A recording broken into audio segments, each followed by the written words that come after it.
Hello, everyone. It is I, Rev, the storyteller.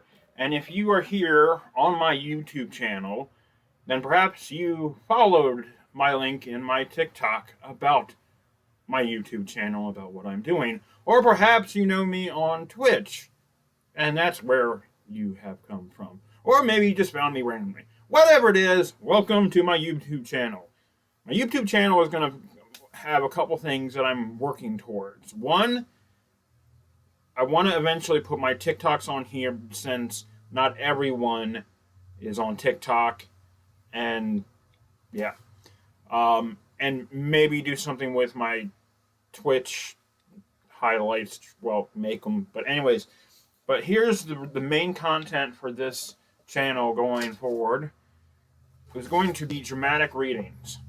I tried to do it on my Twitch channel, and it came to my realization that if I want to diversify my content across my different social medias, this was a perfect place to do this. I may upload the audio to my podcast one day, but that's not going to happen right at this moment. Anyways, I'm going to be doing dramatic readings of obviously public domain books because that's the only ones you can legally do online. So, my first book that I'm starting with is The War of the Wars by H.G. Wells. The goal is to post a new chapter once a week, and then obviously move on to my next book, which may or may not be Sherlock Holmes, but don't count that on. Anyways, so let's see. To give you an idea of what a dramatic reading for me is, let's see.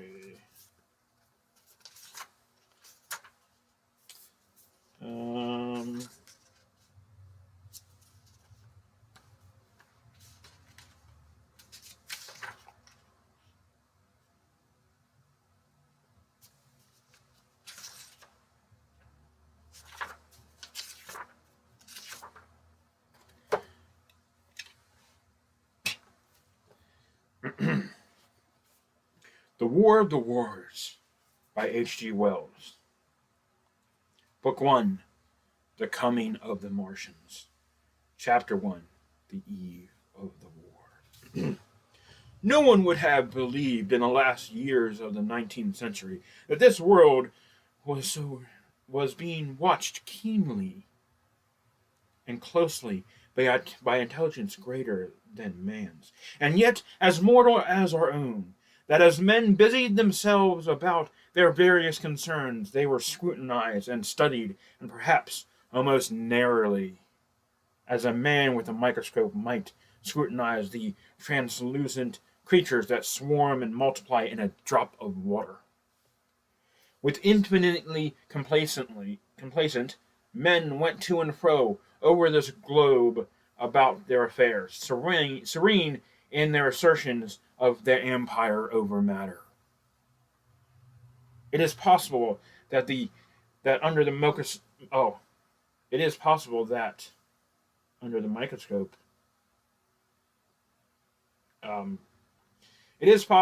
the infusion under the microscope do the same.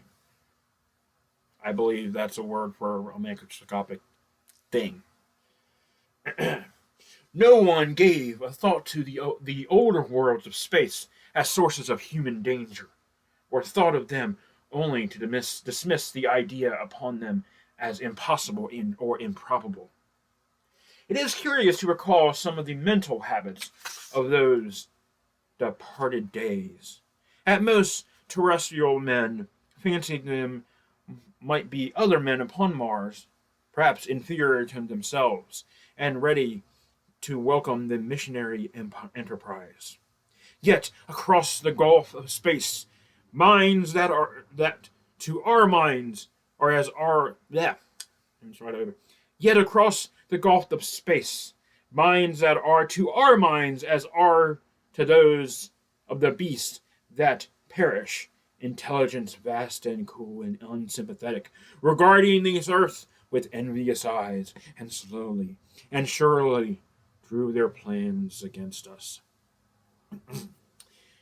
And early in the 20th century came the Great Disillusion. The planet Mars, I scarcely need remind the reader, revolves around the sun at a mean distance of 1,400,000 miles, and the light and the heat it receives from the sun is barely half that received by this world. This world. It must be, if the nebula hypothesis has any truth, older than our world, and long before this earth ceased to be molten life upon its surface must have begun its course. The fact that it is scarcely 1/7 of the volume of earth must have accelerated its cooling and the temperature at which life could begin. It has air and water, and all that is necessary for the support of animated existence.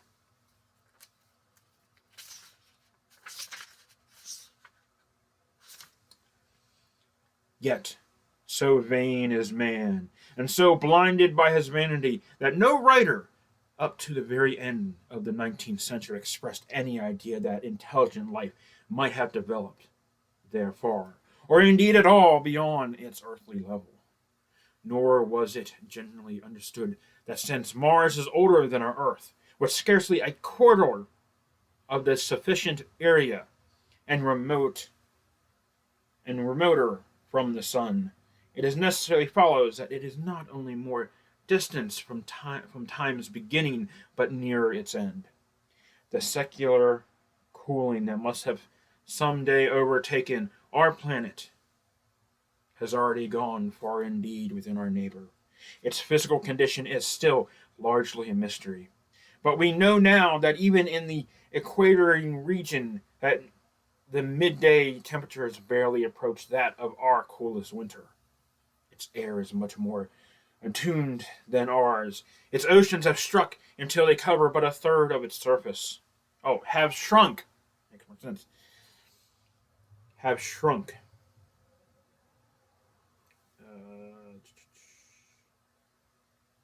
Yeah. And as its slow seasons change, huge snow caps gather and melt about either pole, and periodically induce its temperature zones. That last stage of exhaustion, which to us is still incredibly remote, has become a present-day problem for an inhabitant of Mars. The immediately pressure of these necessities has brightened their intelligence, enlarged their powers, and hardened their hearts.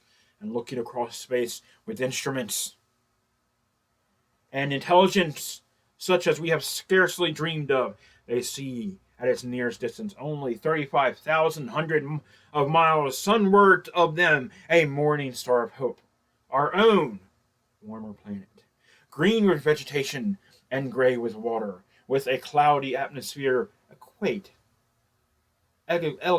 eloquent of fertility, with glimpses through its drifting cloud wisp of broad stretches of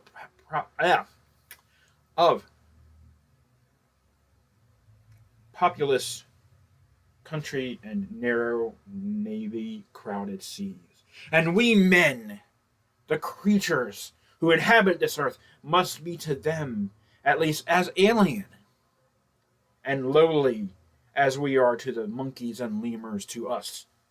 It's an unusual thing to make that comparison, but anyways, the intelligent side of man already admits that life is an incessant struggle for existence. And it would seem that this too is the belief of the minds upon Mars.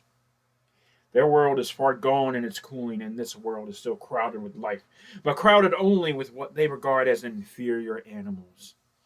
To carry warfare sunward is, indeed, their only escape from the destruction that generation after generation creeps upon them. And before we judge of them too harshly, we must remember, we must remember what ruthlessness and utter destruction war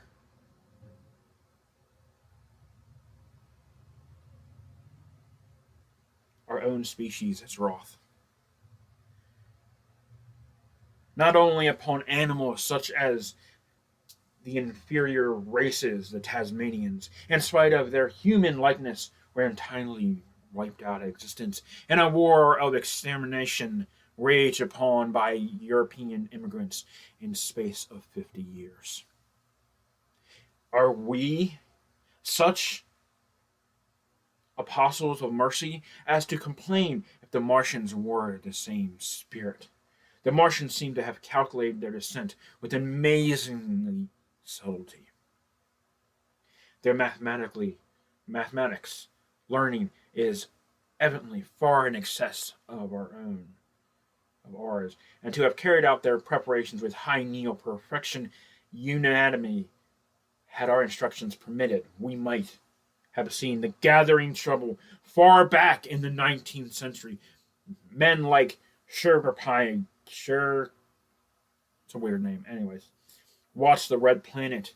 It is odd, by the by, that for countless centuries Mars has been the star of war, but failed to interpret the fluctuating appearances of the markings that they mapped so well.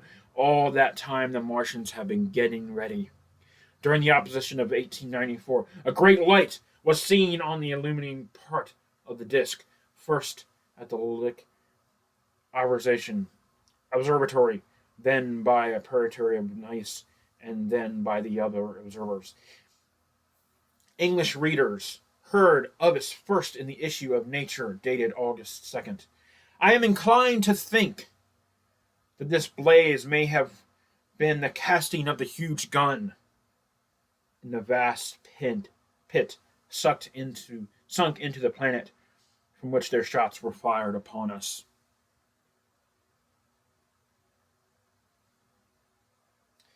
Particular markings, as yet unexplained, were seen near the site of the outbreak during the next two oppositions.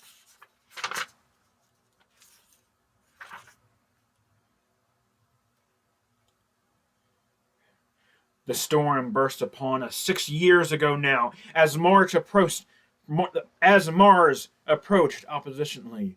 Lover of Javi set the wires of the astronomically exchanged participating with the amazing intelligence of a huge outbreak of incandescent gas upon the planet.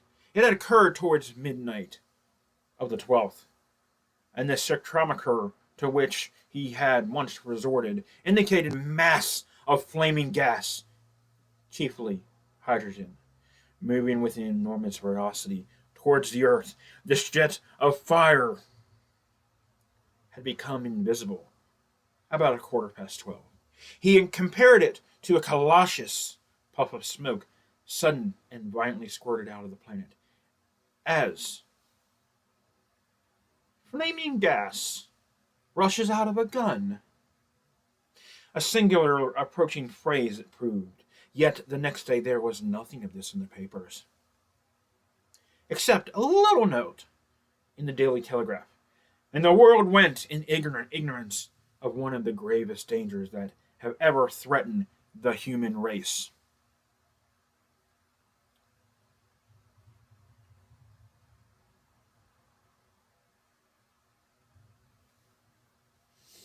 I might not have heard of the eruption had I had not met Ogley, the well-known astronomer at Ottershaw. He was immediately excited at the news, and in the excesses of his feelings invited me upon to take a turn with him that night in the scrutiny of the Red Planet. In spite of all that has happened since, I still remember that vigil, very distinct. The black and silent observation, the shadowy lantern throwing a feeble glow upon the floor in the corner, the steadily ticking of the clockwork of the telescope, the little slit in the roof, an oblong protrusion with stardust streaking across it, Ugly moved towards the invisible, about invisible but audible. Looking through the telescope, one saw a circle of deep blue and a little round planet swimming in the field. It seemed such a little thing, so bright and small and still, faintly marked with transversant stripes and slightly flattened from the perfect round. But so little it was, so silverly warm, a pinhead of light. It was as if it quivered. But really, this was the telescope vibrating with the activity of the clockwork that kept the planet in view. As I watched, the planet seemed to grow larger and smaller in the advance and receding. But that was simple. My eye was tiring. 40 millions, 40 millions of miles it was from us, more than 40 million miles of void. Few people realize the immense of the vacancy in which the dust of the material universe swims. Near it in the field, I remember, were three faint points of light, three telescopic stars infinitely remote, and all around it was unfathomably darkness of empty space. You know how that blackness looks on a frosty star light night. In a telescope, it seems far profounder and invisible to me because it was so remote and small, flying swiftly and steadily towards me that incredible distance, drawing nearer every minute by so many thousands of miles, came the thing that they were sending us, the thing that was bringing us so much struggle and calamity and death to the earth. I never dreamed of it as I watched. No one on earth dreamed of that unerring missile. That night, too, there was another dreading of gas from the distant planet. I saw it. A reddish flash at the edge, the slightest projection of the outline, just as the chronometer struck midnight. And at that, I told Oogly he took my place. The night was warm and I was thirsty, and I went stretching my legs clumsily and feeling my way in darkness to the little table where the siphon stood, while Oogly exclaimed at the steam of gas that came towards us. That night, another invisible missile started on its way to Earth from Mars, just a second or so under 24 hours after the first. I remember how I sat at the table there in the blackness with patches of green and crimson swimming before my eyes, and I wished I had a light to smoke by, little suspecting the meaning of the minute gleam I have seen and all that it would presently bring me. Ugly watched till 1 and then gave it up, and we lit the lantern and walked over to his house. Down below in the darkness were Ottershire and Chertsey, and all their hundreds of people sleeping in peace. Excuse me. He was full of speculation that night about the condition of Mars, and scoffed at the vulgar idea of it having inhabitants who were signaling us. His idea was that meteorites might be falling in a huge shower upon the planet, or that a huge volcanic explosion was in progress. He pointed out to me how unlikely it was that organic evolution had taken the same direction in two adjacent planets. The chance against anything manlike on Mars are 1,000,000 to 1, he said. Hundreds of observers saw that flame that night, and that night after midnight, night after about midnight, and again the night after, and for 10 nights, a flame each night. Why this shot ceased after the 10th, no one on earth has attempted to explain. It may be the gases of the firing causes the Martians inconvenience, dense clouds of smoke or dust, or visual through the powerful telescope on Earth as little gray fluctuating patches spread through the clearness of the planet's atmosphere and obscure its more familiar features. Even the daily papers woke up to the disruptions at last, and popular notes appeared here and there and everywhere concerning the volcanoes upon Mars.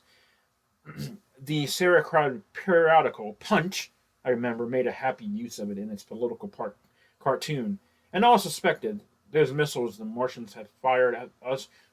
Oh, let me redo that. And all unsuspected those missiles the Martians had fired at us drew earthward, rushing now at a pace of many miles a second through the empty gulf of space, hour by hour and day by day, nearer and nearer. It seemed to me now almost incredibly wonderful that, with the swift fate hanging over us, men could go about their petty concerns as we did. I remember now how jubilant Markham was at securing a new photograph of the planet for the illustrated paper he edited in those days. People in latter days scarcely realize the abundance and the enterprise of our 19th century papers. For my own part, I was much accured in learning to ride a bicycle, and busy upon series of papers discussing the probability of developments of moral ideas as civilization progressed. One night, the first missile, then could scarcely have been 10,000,000 miles away, I went for a walk with my wife. It was starlight, and I explained the signs of the zodiac to her and pointed out Mars, a bright dot of light creeping zenward towards us, which so many telescopes were pointed. It was a warm night. Coming home, a party of Australians from Chertsey or Ireworth passed us, singing and playing music. There were lights in the upper windows of the house as the people went to bed. From the railway station in the distance came the sound of shuttling trains, ringing and rumbling, softening almost into melody by this distance. My wife pointed out to me the brightness of the red, green, and yellow signal lights hanging in a framework. It seemed so safe and tranquil. And that was chapter 1. Join me next time. Well, keep an eye out for chapter 2, The Falling Star.